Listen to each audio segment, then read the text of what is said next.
noite a todos, eu me chamo Marjorie Glenda e nesse instante irei apresentar um artigo na área da sociolinguística que será a minha linha de pesquisa no projeto de pesquisa aplicada. Bem, o artigo que eu vou apresentar, ele foi intitulado como Parâmetros Sociolinguísticos do Português Brasileiro. Ele foi produzido pelo autor Dante Lucchesi, em conjunto com a Universidade Federal da Bahia e o Conselho Nacional de Desenvolvimento Científico e Tecnológico. Ele foi publicado no ano 2006 pela revista Abralim. O autor, Dante Lucchesi, ele é professor de língua portuguesa, formado na Universidade Federal da Bahia, no ano de 1986, e o seu mestrado foi em Linguística Portuguesa Histórica pela Universidade de Lisboa, no ano de 1993, e ele também possui doutorado em Linguística pela Universidade Federal do Rio de Janeiro, no ano de 2000. Além disso, o professor Dante Lucchesi, ele coordena projetos de vertente do português popular do estado da Bahia, sempre buscando uma análise e um estudo da realidade sociolinguística do Brasil, como também a formação sociohistórica do contato entre línguas. E aí ele atua nas áreas de análise sociolinguística, história da linguística, contato entre línguas e história da língua portuguesa. O objetivo desse artigo é buscar fazer um panorama sobre a compreensão da realidade sociolinguística brasileira atual, bem como a formação histórica que constitui um amplo campo de pesquisa ainda a ser devidamente explorado pelos sociolinguistas. Então, Dante Lucchesi, ele faz um estudo e uma pesquisa analítica com base em 12 anos de trabalho, que se iniciou no ano de 1994 até o ano de 2002, e essa pesquisa é realmente um trabalho em campo com comunidades rurais do interior da Bahia. Eu vou fazer agora uma breve contextualização do artigo para podermos ir para os exemplos e conseguir entender melhor essa questão. Bem, Lucchesi, ele apresenta o conceito de parâmetros sociolinguísticos por meio de uma investigação analítica da polarização linguística no Brasil e da formação sociohistórica, que permeia até os dias atuais. Então, inicialmente, vale considerar que o cenário sociohistórico do Brasil, ele contribuiu consideravelmente para a difusão do novo padrão fonológico, através do contato entre línguas de portugueses com os milhões de aloglotas, indígenas, africanos e imigrantes que vieram chegando no Brasil ao longo das décadas, e repercutindo como principal parâmetro para a contextualização das mudanças linguísticas no país. Então aí eu trouxe um dado que Lucchesi ele apresenta no artigo dele, que é justamente um dado do IPEA, que é o Instituto de Pesquisa Econômica Aplicada. E em conjunto com o Ministério do Planejamento foi divulgado um dado que cerca de 1% da população mais rica detém a renda de 50% da população mais pobre. Então, ainda segundo esse estudo, essa pesquisa, o Brasil é uma das nações mais socialmente injustas do planeta. E esse fato é uma das principais evidências da pluralidade linguística no Brasil. Essa questão da desigualdade social, a questão da dificuldade do ensino, Então, inúmeros aspectos contribuíram para processos importantes na mudança fonológica do português brasileiro. E essa questão da desigualdade social é uma delas. Outros aspectos que influenciaram foi o início da colonização portuguesa, a língua geral e o tráfico negreiro. Então, com o início da colonização, com a chegada dos colonos portugueses, principalmente no início ali do século XVI, quando estavam se formando os primeiros povoados, foi criada uma língua geral que ela tinha como base o tupi antigo. E ela servia principalmente como uma língua para facilitar a dominação e a catequização de indígenas que pertenciam a tribos e idiomas diferentes. E vale ressaltar que a partir dessa língua geral, os jesuítas, para catequizar, junto com os bandeirantes, iam adentrando cada vez mais o território brasileiro. E os indígenas, eles também começaram a ter uma forte repressão ao sistema escravista e lutaram realmente contra esse processo. E os jesuítas os apoiaram. E tem até a questão cultural também dos indígenas, que eles eram contra esse trabalho agrícola que era imposto pelos colonos, porque para ele, na cultura deles, a parte agrícola deveria ser destinada a mulheres, a crianças. E aí, muitos indígenas foram massacrados, como nós sabemos, durante esse processo, e houve a necessidade de outra mão de obra escrava, que foi justamente o sequestro, e o tráfico de africanos. E aí o tráfico negreiro, ele foi oficializado em 29 de março de 1549 por Dom João III. E aí iniciou, esse tráfico de africanos de forma oficializada a partir de 1549. E aí Lucchesi, ele vai trazer, evidências que o elemento africano, ele desempenhou um papel bem mais significativo no desenvolvimento da nossa realidade linguística brasileira em relação ao elemento indígena. O elemento indígena, ele também contribuiu para a nossa fala, o desenvolvimento sociolinguístico, só que o elemento africano, ele foi bem mais persistente pelo número também elevado de africanos deportados para o Brasil, como também os escravos africanos, eles ficavam bem mais tempo com os colonos do que os indígenas, que iam adentrando cada vez mais o território. Então, eles ficavam em contato ali nos engenhos de açúcar, na produção do tabaco, na produção do algodão. Então, esses fatores, realmente fizeram com que aumentasse a pluralidade linguística do contato entre africanos e colonos portugueses, principalmente.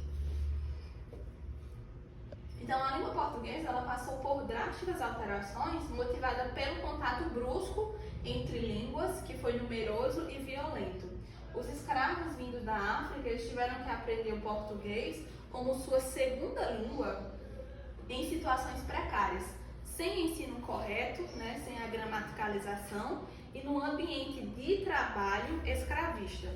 Ou seja, eles tinham que aprender aquele idioma de forma obrigatória, sem o mínimo ensino, sem a mínima instrução possível. Eles aprendiam simplesmente no ouvir falar. E aí, a partir desse processo, os filhos da terra, que já seriam os descendentes, os mestiços, que já nasciam no Brasil, eles adquiriam o português como sua língua materna, só que com uma variedade linguística bastante diferente do português falado pelos colonos, gerando uma transmissão linguística irregular. Então, ocasionou em características como a violenta redução das vogais átonas, a redução da morfologia verbal de pessoa e número, além das fortes implicações de amorfosidades. Então, dessa forma, é desencadeado dois grandes subsistemas, que é denominado de norma culta e norma popular.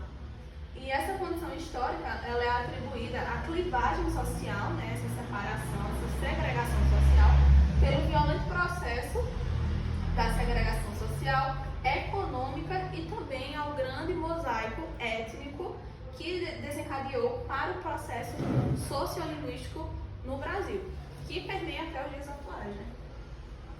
Então, a partir desse momento, eu irei mostrar alguns exemplos para conseguirmos se situar melhor sobre essa contextualização. Então, o primeiro exemplo, que foi o primeiro quadro, apresentado no artigo, ele aborda a indicação da pessoa do sujeito na morfologia, né, o eu, tu, ele, onde os pronomes pessoais sujeito têm eliminado algumas diferenciações sobre a segunda pessoa do discurso, com a substituição do pronome tu pelo pronome você, assim como também a substituição do vós pelo vocês. Então, de acordo com a norma padrão, como o verbo, por exemplo, trabalhar, seria certo na segunda pessoa falar tu trabalhas. Só que sabemos que não é falado dessa forma, né? Principalmente no português popular, esse tu trabalhas ele foi totalmente eliminado e foi substituído pelo você. Você trabalha. E na segunda pessoa do plural, né, o nós trabalhamos, o vós trabalhais, ele é substituído pelo vocês trabalham, no português brasileiro. O segundo quadro, ele vai trazer a substituição do pronome nós em consequência da gramaticalização da expressão nominal a gente. Na função de pronome pessoal sujeito, que ele ganha força ao longo do século XX e ele continua até o século XXI, né, até os dias atuais. E aí a gente vai ver aqui que já houve a substituição do pronome nós pelo a gente. Então, no tempo presente fica a gente trabalha e no tempo pretérito imperfeito fica a gente trabalhava. Então, aí já é uma outra variação da norma popular que é bastante característica desse panorama sociolinguístico brasileiro. No terceiro quadro, Lucchesi, ele apresenta um nível de variação na concordância verbal de número, ocorrida pelo morfema plural M, que evidencia de forma mais elevada a norma popular. E aí a gente pode ver, né? Por exemplo, vocês trabalham. O M, muitas vezes, a queda desse morfema de plural, ele é eliminado. Muitas vezes as pessoas não conjugam no plural, não falam vocês trabalham, e sim vocês trabalham. E no pretérito imperfeito ocorre a mesma coisa, né? Vocês trabalhavam e não vocês trabalhavam, que muitas vezes é evidenciado. Então é possível notar que o enfraquecimento do fonético nasal ele é conduzido por uma degradação do morfema de plural nas formas verbais.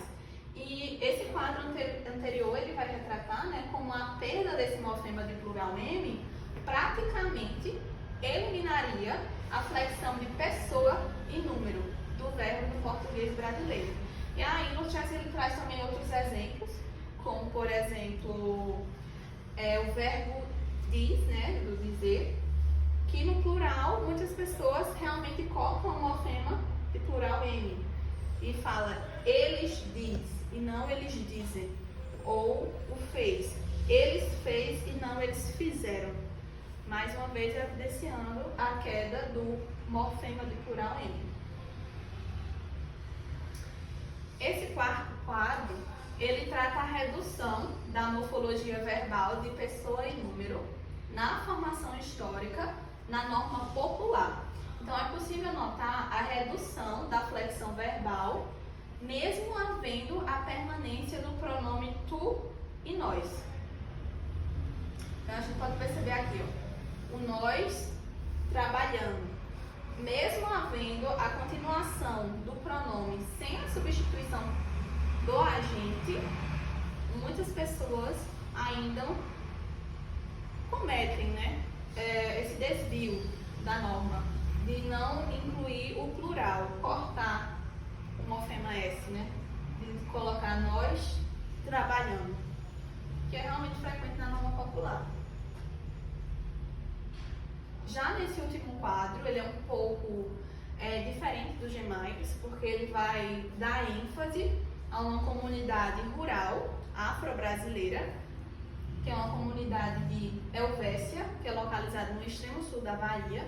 E essa comunidade, ela se encontra mais afastada das demais, é uma comunidade isolada, principalmente de pessoas que fugiram do período escravista no Brasil e se isolaram naquela região. Então, foi feita uma pesquisa nessa comunidade e diversos exemplos de falas que não condiz, né, com a gramática atual.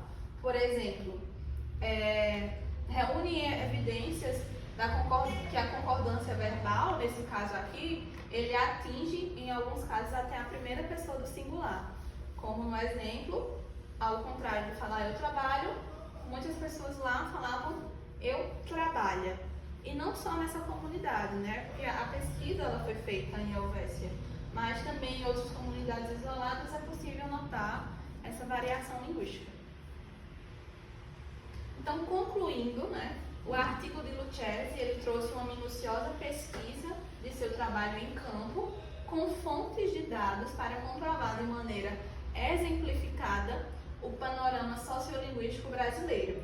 Então, portanto, foi possível observar que a situação sociolinguística no Brasil ela foi ocasionada pela transmissão irregular e pelo assomado contato entre línguas, evidenciando que o processo na construção histórica e geográfica também é um pilar notório e diversificador para as variantes linguísticas, como a queda no nível de aplicação de regras de concordância e a drástica redução gramatical, que são provenientes das péssimas condições de ensino da língua portuguesa e da desigualdade social histórica, gerando uma segregação social pelos reflexos linguísticos de uma disparidade social gigantesca que se perpetua, né, é persistente até o século XX. Então, a gente pode observar que esse grande abismo, essa desigualdade e exploração social fez e faz com que ocorra esse sistema polarizado. Então, Lucchesi, ele tenta trabalhar isso com evidências de todo o processo histórico e que realmente faz esse panorama sociolinguístico nos dias atuais. Então, ótimo trabalho de Lucchesi e obrigada a todos pela atenção.